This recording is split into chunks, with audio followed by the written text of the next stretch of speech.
Hey there, you guys. It's Irene Lyon here on location at the beautiful Kitsilano Beach in Vancouver, British Columbia, Canada. Vancouver is back there. There we go.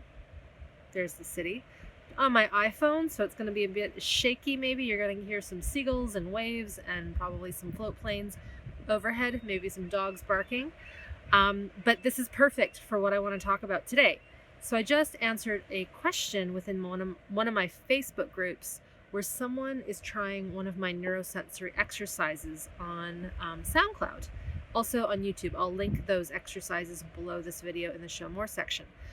But the question was, or I should say, in my lessons, I encourage people and I guide you through being able to listen and feel and sense multiple things at the same time. So for example, right now I am sitting on a rock on the beach. I can feel that under my pelvis. I can feel the wind on my arms. I'm holding this camera. I'm hearing the breeze and the ocean. I can sense there's someone just behind me, probably wondering what I'm doing. And there's sun shining into my eyes. So there's lots going on at once. When we've had a lot of traumatic stress and we've had lots of instances where we are taken out of our body, and due to scary experiences, traumatic experiences, maybe we just didn't have an upbringing where we were, in a lot of nurturing environments where we were moving a lot and experiencing our bodies in multiple ways. There's a reason why we want to take kids to the playground and into nature and into water and onto mountains, but also into the city and inside for quiet time.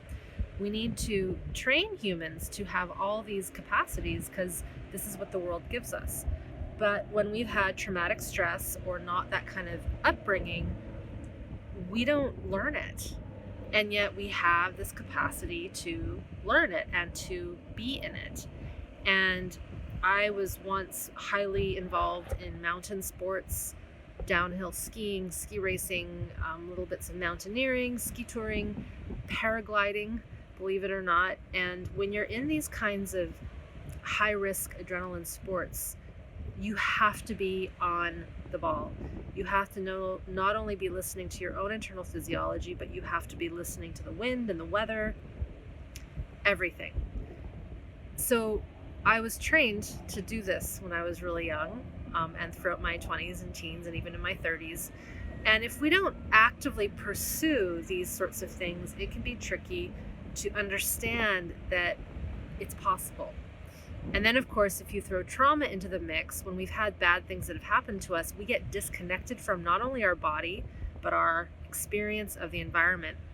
So what we want to do when we're learning this new way of being in our nervous system, in our body system, is we need to start small. So right now, for example, I'm sitting, and I guide people through this in the links that I'm going to post below in the show more section, so be sure to check those out. But just as an example, right now I'm sitting on this rock. I can feel it under my pelvis.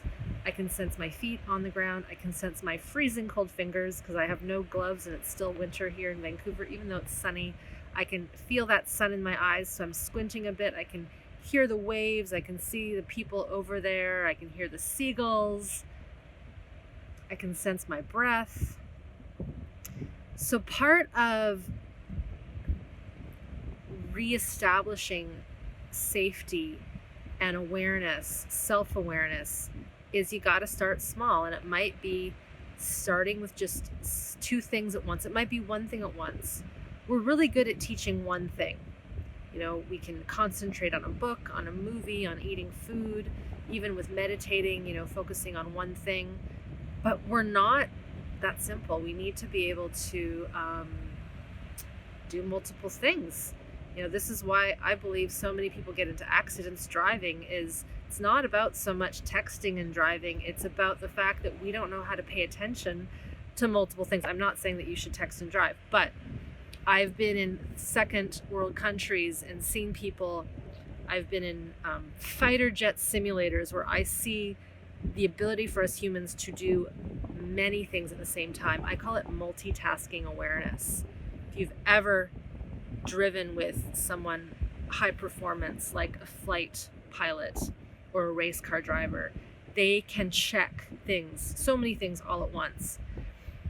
And you might wonder, well, why does a regular person who's just going about their life, why would they need to know those things? The reason why is, if you think about everyday things, we want to be able to hold multiple things in our awareness at once. It keeps us safe.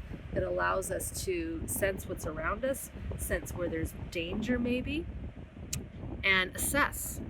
And again, when we've had traumatic experience and we haven't healed it, we have a faulty sense of danger. Our perception of what's around us isn't accurate. And so part of healing this nervous system of ours and healing trauma and taking advantage of neuroplasticity, which is our ability to heal and change, is we have to start layering. I call it multitasking awareness. I can sense, say, the ground under me. And as I sense the ground under me, I can also sense the temperature on my skin. I can hear the waves.